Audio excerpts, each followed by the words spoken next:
Hey there, Kelly here, and welcome to A Slice of My World.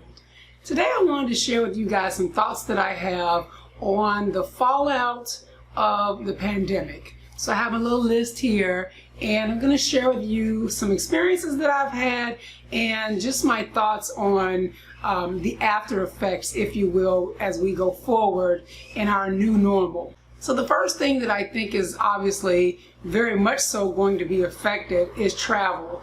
Now, I honestly, and I'm sure many of you never thought this either, that little blue passport was gonna virtually become garbage. So many places around the world have closed their borders to Americans. So leisure travel in particular is definitely very much directly affected.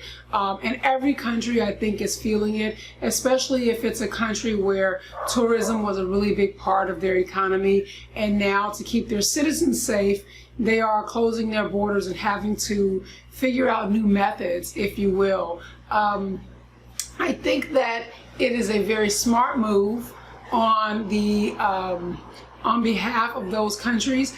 And I live in Mexico. I've been here since the start of the pandemic, but at some point I have to leave, and I'm very much concerned that I'm going to go to the States and get stuck. I'm scared, y'all. But the fact of the matter is, if Mexico decided not to allow me back in, I can't blame them. So I think that leisure travel is going to be very much affected. And I have respect for those countries because they're not looking at their economy as much as what it means for the citizenship of their country, what those people's lives are going to be like if they're not well, and if they're not happy, and if they don't feel safe. So I really do dig that countries are doing that. I just hate that I may get caught up in that wave. The other thing that I find interesting, there's always been these people that have conspiracy theories. And I think that this is going to be one that's going to go down in the books. I have no idea how people think this is some sort of conspiracy or some sort of hoax, because there's a lot of people affected, and even if some people say they don't trust the numbers, I don't necessarily trust the numbers either. But the way that I see it is, let's just for simplicity's sake, let's just say that today 100,000 people died and they reported it as COVID. Let's just say that the numbers are skewed by 60%. That still means 40,000 people died today. That's a lot of people. So whether the numbers are bogus or not, there is something going on, and I think that to ignore that is probably foolish. But you got people having COVID parties and going to the beach in droves and not really socially distancing, and then you're seeing that people that have gathered like that, there's usually 1 or 2 deaths within that group. So something's going on. So the next thing that I feel like is a fallout, or going to be a fallout of COVID, and I think it's already happening.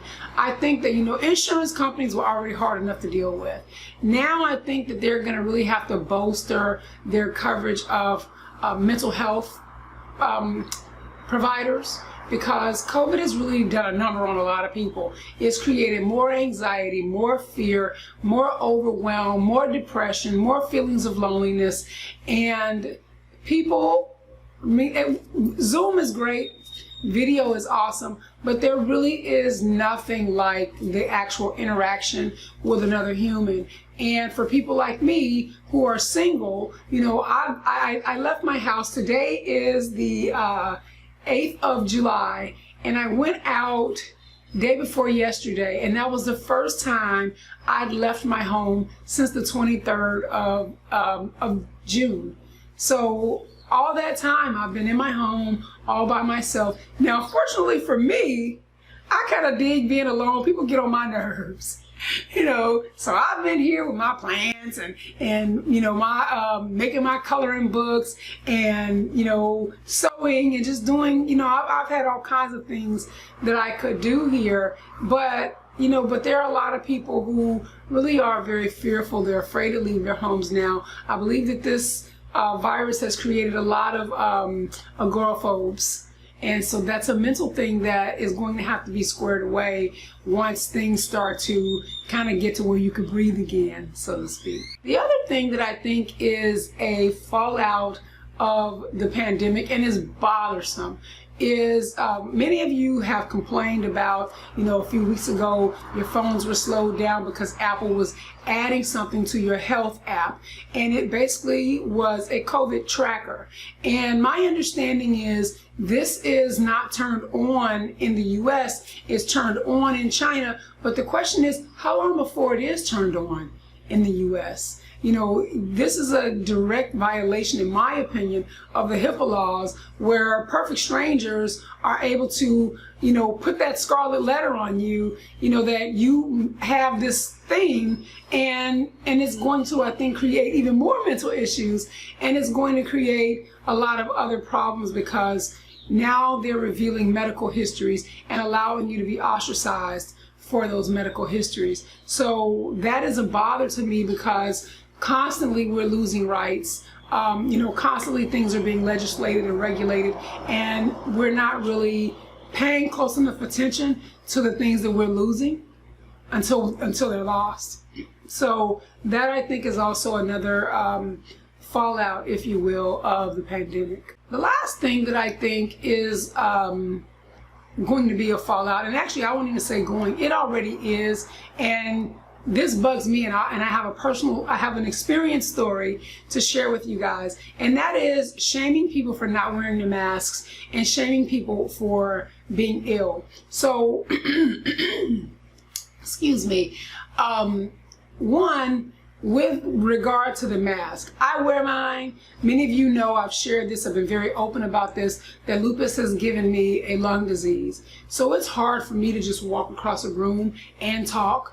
And it's definitely hard some days for me just to walk across a room.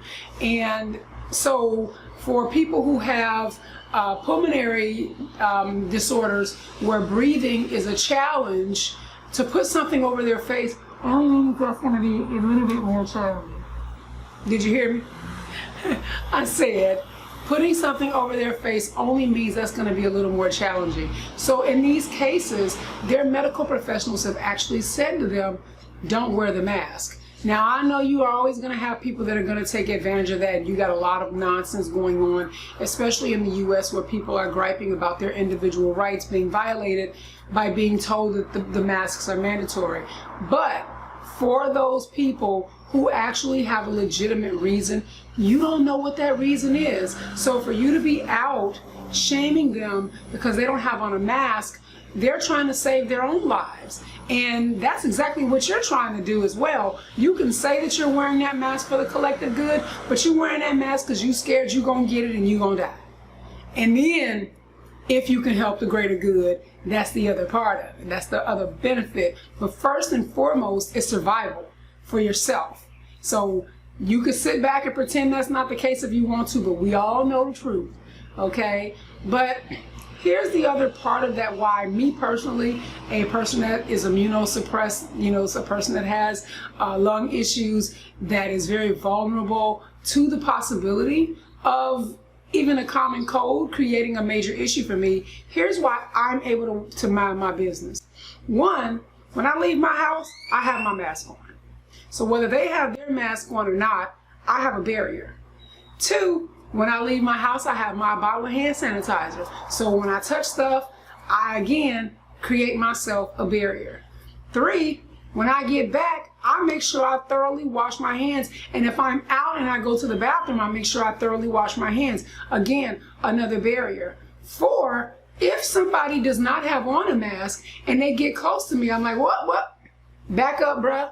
Give me my buffer space. So you can set your own boundaries and tell people, don't get too close to me if you don't have on a mask. And that again allows me to mind my business. So I've got all of these different barriers before that person way over there without a mask, before I got to get in their business and try to shame them.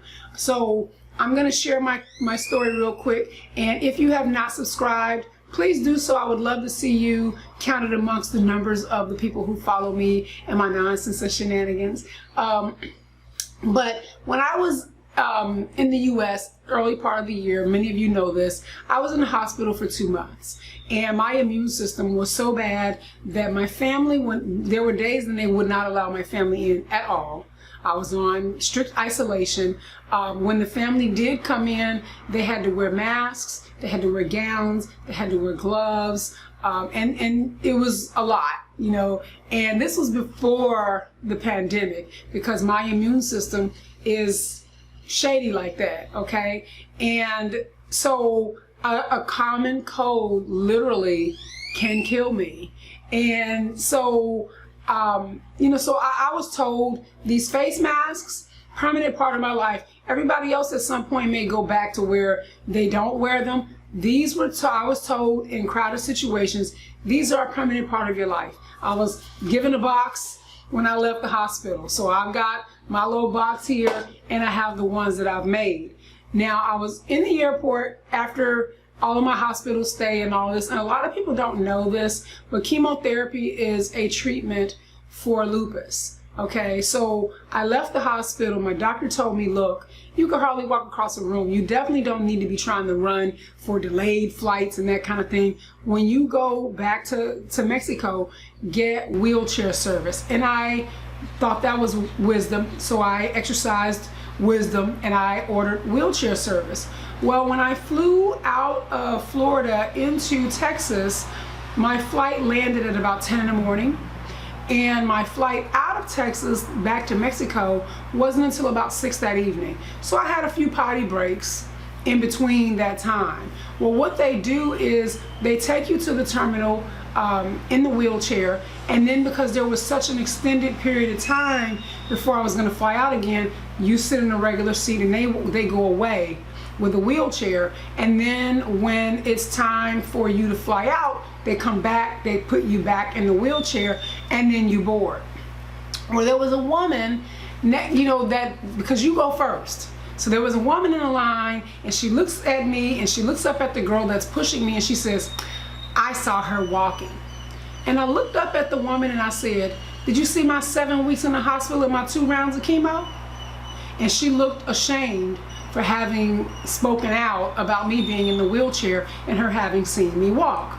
Now, she looked ashamed, but then I got angry with myself, because in order to be left alone, I had just laid out my whole medical history to this woman that I don't know. I couldn't tell you what she looked like right now, you know. And but a lot of us are going to feel the need for people to leave us alone.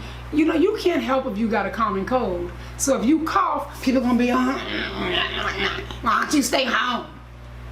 I got a chronic cough that I'm gonna have for the rest of my life. Should I never leave my house? You know, and it's not contagious. Not that anybody would know that, but if I have on a mask and I go into a coughing fit, just get away from me if you're worried about it. But I have on a mask and I have a right to leave my home without having to violate my personal you know, information, or having to share my personal life with you of what my medical history is. So these are things that I feel like are going to be fallouts of the pandemic.